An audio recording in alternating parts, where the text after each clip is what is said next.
Amaravati S Peter and Paul ചർച്ചിൽ നവീകരിച്ച കപ്പേളയുടെ 100ാം വാർഷിക തിരുനാൾ ഗംഭീരമായി ആഘോഷിച്ചു. പാതുവയിൽ നിന്നുള്ള വിശുദ്ധ അന്തോണീസിന്റെ തിരുശേഷിപ്പ് സ്വീകരണവും തുടർന്ന് നേർച്ച സദ്യയും നടത്തി. ഓഗസ്റ്റ് 3-ന് ആരംഭിച്ച തിരുനാൾ 13-ന് സമാപിക്കും.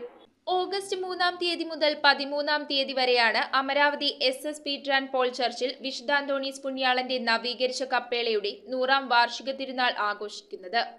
His Holiness Pope Francis cordially imparts the requested apostolic blessing to Father Prince Jose Maniakkal and all the faithful of the St. Peter and Paul Church, Amaravati, Kerala, and through the intercession of the Blessed Virgin Mary, invokes an abundance of divine grace. 8 ധ്യാന ഗുരുക്കൾ ജീവിതത്തിന്റെ വിവിധ മേഖലകളെക്കുറിച്ച് വചന അഭിഷേക ധ്യാനം നടത്തി. പാതുവയിൽ നിന്നുള്ള വിശുദ്ധ അന്തോണീസിന്റെ തിരുശേഷിപ്പിന് സ്വീകരണം, തുടർന്ന് ദിവ്യബലി, പ്രദക്ഷിണം, നേർച്ച സദ്യ എന്നിവയും നടത്തി.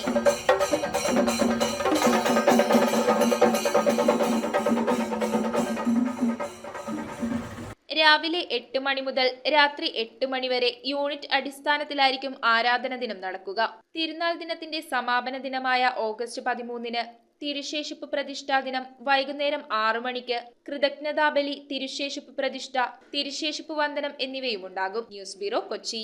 ഓം നമോ ഭഗവതേ വാസുദേവായ ധന്വന്തരയേ അമൃതകലശഹസ്തായ സർവാമയ വിനാശനായ ത്രൈലോക്യനാഥായ മഹാവിഷ്ണവേ നമഃ.